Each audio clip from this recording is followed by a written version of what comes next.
7 de la noche, 24 minutos. El gerente del Banco de la República, Leonardo Villar, habló sobre los avances de la economía colombiana, pero también sobre las preocupaciones que tienen por la salud de las finanzas públicas. En diálogo con nuestro director, Juan Roberto Vargas, Villar explicó la misión del emisor y por qué no bajan más rápido las tasas de interés. La entrevista fue realizada poco antes de conocerse el cambio de ministro de Hacienda. Doctor Leonardo Villar, gerente general del Banco de la República, de verdad es un gusto, un honor que nos atienda para este diálogo con Noticias Caracol. Pues muy agradecido por esta oportunidad, Juan Roberto. Para claridad del público, ¿qué hace el Banco de la República? Además de emitir plata, de hacer los billetes, ¿cuál es la función constitucional del Banco de la República? Bueno, el Banco de la República tiene una misión claramente establecida en la Constitución y es tratar de mantener la inflación baja y estable. La forma como lo pone la Constitución es mantener el poder adquisitivo de la moneda. Ese es el rol principal y dar la liquidez, los medios de pago a la economía para que la economía funcione razonablemente bien, lo mejor posible dentro de ese principio de que la inflación sea baja y estable. Es decir, alguien dice, el banco emite los billetes para que salgan al mercado. El banco emite los billetes y no solamente emite los billetes y las monedas, que eso es una actividad industrial importante. Yo digo, no son muchas las empresas que producen 1.000 millones de productos al año y nosotros producimos 1.000 millones de billetes, más o menos 1.000 millones de monedas cada año. Y eso es sí, eso es unos montos grandes y implican una actividad industrial importante. Pero además es producir el dinero que todos usamos ya digitalmente. Pero mire, gerente, hoy los hábitos de consumo de la gente, porque pues uno maneja cada vez más, la gente maneja sus cuentas y los pagos, las transacciones electrónicamente. ¿Eso no está desplazando el uso del billete, de la plata física? Lo está desplazando, pero muy lentamente. Y para ser muy franco, más lentamente de lo que quisiéramos.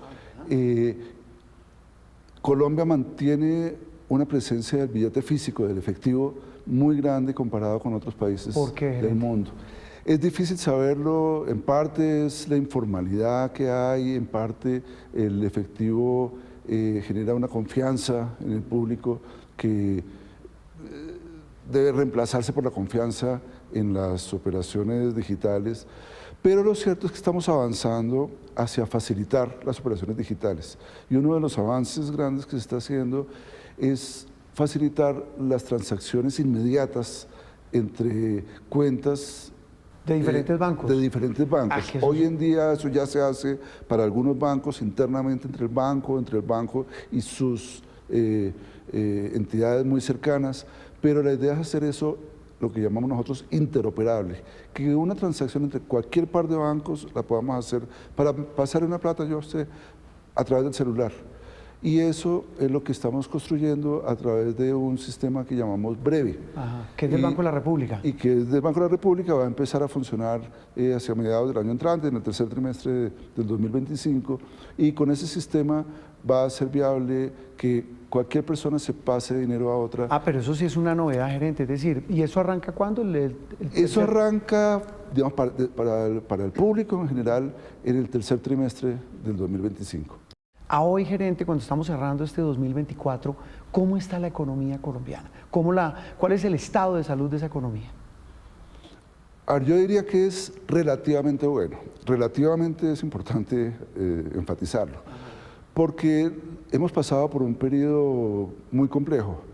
Después de la pandemia, cuando la economía se desplomó realmente en Colombia y en el mundo entero, hubo un periodo en que, en parte gracias a la reacción de los bancos centrales, en Colombia el Banco de la República se redujo la tasa de interés a niveles mínimos históricos, se impulsó la economía por varios medios, el gobierno también hizo muchas actividades en esa dirección y se recuperó muy fuertemente la economía en 2021-2022. El rebote que llamaban, ¿se acuerdan? Un rebote gigantesco de la economía que por supuesto fue positivo desde el punto de vista de la actividad económica, permitió crecimientos muy grandes, pero generó desequilibrios también. Y uno de los desequilibrios fue que la demanda por productos empezó a crecer a un ritmo que no se podía satisfacer con la producción nacional. Tuvimos una situación en que la tasa de cambio se nos depreció de una manera muy importante, más importante que en todo el resto de la región, en 2021 y 2022. Todas esas cosas se unieron y nos generaron unas presiones inflacionarias que llevaron la inflación a niveles bastante altos en 2022, comienzos del 2023. Llegamos a tener una inflación en 13.4% en abril del año 2023. Pero afortunadamente el banco tomó una política contractiva, una política de subir la tasa de interés, que es impopular, que no le gusta típicamente a los gobiernos, que es difícil de implementar, difícil de explicar, pero que ha tenido efectos y ha permitido que la inflación empiece a bajar nuevamente.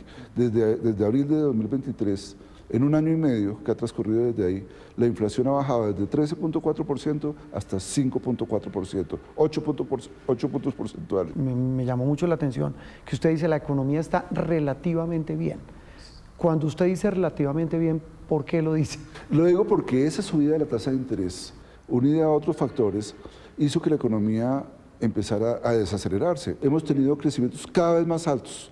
El último crecimiento, el de 2024, el tercer trimestre, fue del 2%, que es un crecimiento que no es extraordinariamente alto, pero es razonablemente bueno y que muestra ya una tendencia positiva que esperamos que conduzca a que el crecimiento en el año sea de ese orden de magnitud, 1.9%, algo de ese estilo, pero más importante que el año entrante, en 2025, crezcamos por el 2.9%, cerca de 3%.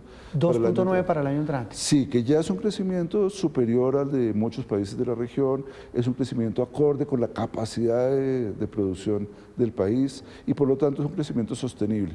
Entonces estaríamos volviendo a niveles razonables, a niveles sostenibles de crecimiento de la economía. El actual gobierno, y eso pasa en todos los gobiernos, yo llevo muchos años cubriendo economía y siempre la pelotera entre gobierno y Banco de la República es, oiga, banco, por favor ayúdenos, junta el banco, baje las tasas. El presidente Petro en este caso ha dicho hasta la saciedad, por favor, hay que bajarlas. El ministro de Hacienda que tiene silla aquí en estos salones, en la Junta del Banco, en la Junta Directiva, les ha dicho, oiga, bajen las tasas. ¿Por qué no bajan más rápido? Bueno, lo primero que yo destacaría es que llevamos ya un año completo durante el cual en todas las juntas directivas en que hay decisión de tasas se ha bajado la tasa de interés. Afortunadamente lo hemos podido hacer porque la inflación viene bajando de manera importante y hemos bajado la tasa de interés en 8 oportunidades desde diciembre del 2023. La discusión, como usted lo dice, es ¿por qué no más rápido? Sí. Y la palabra que hemos usado sistemáticamente en el banco es porque tenemos que tener mucha cautela en ese proceso. ¿Y la cautela de dónde viene? Una reducción demasiado acelerada podría conducir a que nos tropezáramos. Por ir muy rápido nos podríamos tropezar y vernos forzados a revertir el proceso de reducción de la tasa de interés, a devolvernos. ¿Eso por qué podría pasar? Por ejemplo, si se percibe que bajamos la tasa de interés más rápido de lo necesario y que la inflación entonces va a volver a subir, o si una reducción demasiado rápida genera una depreciación del peso importante que genera expectativas de inflación hacia el futuro, eso podría llevar a que tuviéramos que volver a subir las tasas de interés. Y eso sería muy desafortunado. Usted dijo en el Congreso esta semana, o estos días, en el informe que presentó, bajarlas muy rápido sería muy peligroso. ¿A eso se refiere? A eso me refiero. Bajarlas demasiado rápido podría conducir al riesgo de no poderlas seguir bajando. Al riesgo de no poder llegar a una inflación de 3% y que con esta inflación de 3%, que es nuestra meta, podamos tener una tasa de interés estable en niveles realmente bajos y que se perciban como sostenibles. ¿Usted qué consejo le da a una persona? A una persona que hoy dice, uy, la tasa está baja, está relativamente baja para pedir un préstamo para carro, vivienda, libre inversión. ¿Usted qué consejo le da a una persona que dice, hago ferias y fiestas y ahora que viene diciembre, la gente dice, yo uso mi tarjeta y ¿cómo es que le dicen a los bancos? Compre ahora y pague en febrero. Bueno, yo soy muy conservador en eso, en lo personal, y mi consejo es, tenga mucho cuidado con el endeudamiento como persona. Una cosa es endeudarse para invertir, para comprar una casa, y endeudarse para consumir hay que tener mucha precaución de con qué voy a pagar eso, con qué voy a pagar la deuda que tomo. Volviendo al tema macro, usted nos hablaba de las estimaciones de lo que va a ser, cree el banco, el crecimiento de la economía este año y el año entrante. En inflación, ¿qué cálculo tienen ustedes de cómo termina y cómo la prevén para el año entrante? Bueno, es muy importante porque ahí está el avance muy grande que ha tenido la política del banco, el logro grande, y es que la inflación que llegó a estar en 13.4% ha bajado de manera importante a 5.4%, son 8 puntos porcentuales, pero estamos todavía por encima de la meta que es 3%, y la expectativa nuestra y de muchos analistas y de lo que llamamos los mercados, porque está implícita en los precios del mercado, es que la inflación termine el año entrante alrededor del 3%. El Banco de la República tiene dos preocupaciones: el elevado endeudamiento del gobierno y la reforma a las transferencias que se hacen a las regiones. En esa segunda parte del diálogo de nuestro director Juan Roberto Vargas, el doctor Leonardo Villar hace además unas advertencias sobre el reajuste al salario mínimo. Hay un tema clave ahí y es el tema del endeudamiento de un país. El tema, entiendo, en los círculos económicos genera una gran preocupación. El presidente Petro, cada vez que puede lo dice, mire, el nivel de endeudamiento en el que estamos es muy alto y es culpa del anterior gobierno. El banco, ¿qué ve en ese panorama? Cuando hablábamos de un hogar, en este caso la nación, está cada vez más endeudado, con un déficit muy alto. ¿Qué les indica a ustedes ese panorama de deuda versus la salud de la economía y la perspectiva para, digamos, a un corto y mediano plazo? El tema del endeudamiento es absolutamente fundamental. Como en las familias, cuando una familia se está endeudando, tiene un periodo en el que se siente con mucho poder de compra, es el momento de irse de vacaciones con el crédito, y después viene la resaca. Los dolorosos. Hay que pagar, claro. Hay que pagar la deuda, y en ese momento hay que restringir todos los gastos, hay que hacer cosas muy dolorosas. A los países les pasa lo mismo. Ahora, en el caso de Colombia hay que reconocer que tuvimos un periodo muy complejo con una pandemia que ocasionó la crisis más grande económica de la historia, en Colombia y en el mundo entero. Eso no fue un problema de Colombia exclusivamente, y eso condujo a la necesidad de endeudarse y de gastar más durante un tiempo en 2020. Ahora, ¿qué nos pasó? Que de golpe seguimos endeudándonos en 2021, 2022, y no solamente pasó para el gobierno, que siguió con un déficit muy grande. ¿Y un déficit qué significa? Que gastaba el gobierno más de lo que recibía de impuestos. Ahora, ¿cuál es el gran riesgo hacia adelante? Que la deuda se estabilice, que no volvamos a aumentar la deuda de una forma que nos vuelva a generar problemas hacia el futuro. ¿Ese es el principal riesgo que tiene la economía, digamos, hacia adelante? Yo diría que es por lo menos uno de los principales riesgos que tiene la economía hacia adelante. Pero mire, señor gerente, el tema es que, a propósito de endeudamiento, los técnicos, los expertos, y el banco también lo ha hecho, han encendido las alarmas por un proyecto que está en el Congreso, que es el de la reforma al Sistema General de Participaciones, que implica darles mucha más plata en el futuro, en el mediano plazo y en el largo a las regiones de parte del gobierno central. Los expertos han levantado el grito y están con los pelos de punta. Dicen, eso, incluso tal vez fue Juan Carlos Echeverry o algún otro, que digo, mire, eso es una bomba. Eso es una bomba. El expresidente Santos dijo, puede causar una debacle para las finanzas del Estado, por eso mismo de la deuda. ¿El banco lo considera también así? Realmente hay una preocupación muy grande por eso.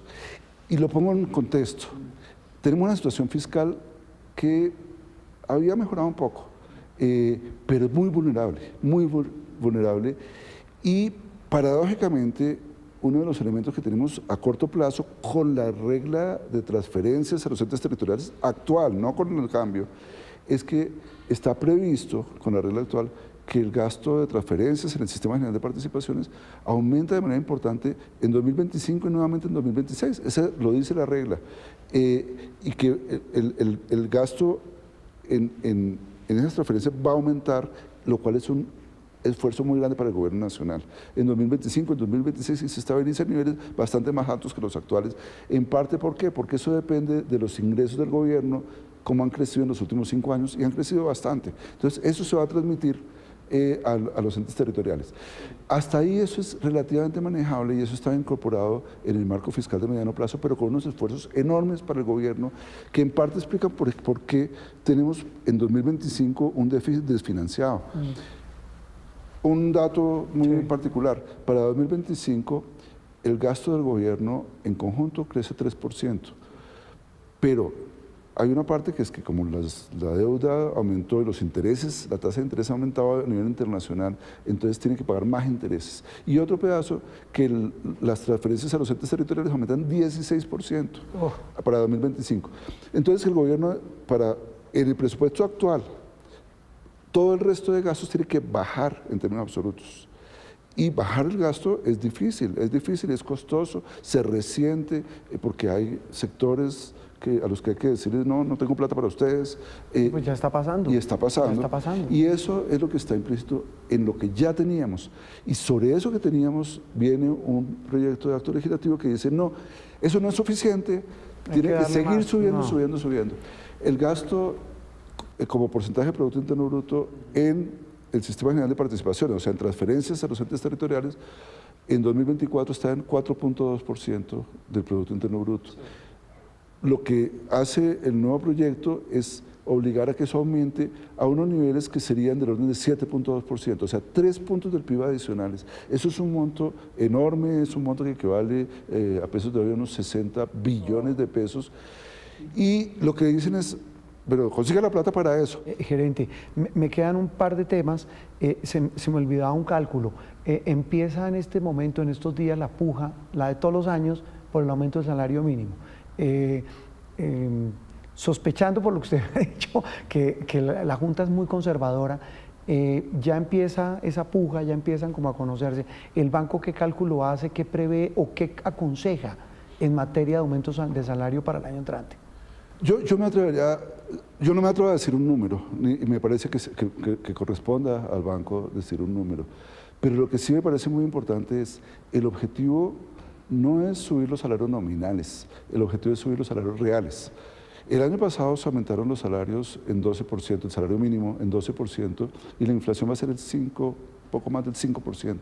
Es tal vez uno de los aumentos en el salario real más fuerte que ha habido en la historia. ¿Por dónde vino? Por la reducción de la inflación. No podemos pretender que el aumento de salario vuelva a ser de la misma magnitud nominal del año pasado, cuando la inflación prevista para el año entrante es 3%. La norma, hay una sentencia constitucional que dice que el aumento de salarios debe ser superior a la inflación observada, y entonces partamos de ahí, sí, tiene que ser superior a lo que sea la inflación. O sea, la inflación de este año. La inflación de este año, que va a ser del orden de 5.3%, 5.2%, algo de ese estilo, tenemos que esperar a ver, pero va a ser de ese orden de magnitud. Y el aumento del salario mínimo debe reconocer esa pérdida de poder adquisitivo por esa vía, pero también debe reconocer que hubo un aumento en el poder adquisitivo de los salarios que surgió de que el salario aumentó mucho más de lo que fue la inflación efectivamente en el año... Pero ahí volvemos a la discusión de la señora que me dice, pero ¿dónde merca esta gente? Porque uno no le alcanza la plata. Y entonces es cierto que hay que hacer un aumento significativo del salario, pero debe ser un aumento que tenga en cuenta que la inflación va a ser este año del orden del 5% o algo ligeramente superior a eso, y el año entrante del orden de 3%. Y si uno tiene en cuenta eso, pues debe ser cuidadoso, porque de otra forma podemos llegar a una situación en que para las empresas pequeñas, por ejemplo, una tienda que tiene que pagar el salario mínimo a su empleado, pues dice, pues yo cómo me mantengo si los precios aumentan al 3%, yo cómo le aumento el salario de mi trabajador mucho más de lo que está aumentando la inflación. Y entonces termina diciendo, me toca cerrar la tienda. Y eso es algo que hay que tener en cuenta. O sea, un aumento, si le entiendo, moderado frente al tema. Es importante ser moderados y ser cuidadosos, sin perjuicio de que el propósito, por supuesto, es aumentar el poder adquisitivo de los salarios y que la población mejore su capacidad de compra, pero con unas condiciones que reconozcan que la inflación está bajando. ¿Es justo el salario mínimo en Colombia? Y se lo pregunto porque hay gente que dice, ¿cómo vive una familia con un salario mínimo? Sí. Y es una pregunta totalmente válida y por eso es tan importante que podamos aumentar el nivel de ingreso per cápita de Colombia. El salario mínimo en Colombia es bajo, porque el nivel de ingreso promedio en Colombia es bajo, más bajo que el salario mínimo. Sí. Y entonces, mucha gente en Colombia gana menos que el salario mínimo en la práctica. ¿Eso qué quiere decir? Que lo que tenemos que preocuparnos ante todo es por subir ese nivel de ingreso promedio y por repartirlo bien. Pero no podemos tratar de, mediante una norma, de aumentar demasiado el salario mínimo, pretender que vamos a ser más ricos. Gerente, para terminar, un tema internacional clave. Se va a posesionar muy pronto, en enero, el presidente de Estados Unidos, Donald Trump. Más allá de la política, hablemos de economía. ¿Qué implica en el panorama económico para el mundo, pero puntualmente para Colombia, la llegada de un presidente que ha hecho anuncios de proteccionismo, aranceles? Incluso decía en estos días Bernie Sanders, ojo, porque la llegada de Donald Trump va a implicar una alza en las tasas de interés en Estados Unidos. Y como usted dice que todo está conectado, ¿eso cómo nos termina afectando y cómo termina afectando al señor de la tarjeta de crédito aquí en Colombia? Bueno, es algo de lo que tenemos que hacerle seguimiento. En las campañas electorales se hacen muchas promesas, algunas que generan atractivo para los votantes, pero que pueden ser muy malas para otros. Esperemos que algunas de esas promesas no se realicen. Hay la idea de aumentar de manera generalizada los aranceles en Estados Unidos, obviamente perjudicaría las posibilidades de exportación de Colombia a Estados Unidos y esperemos que eso no suceda. Pregunta final, señor gerente. ¿Está a salvo la autonomía del Banco de la República? Yo creo que está muy consolidada la autonomía del Banco de la República.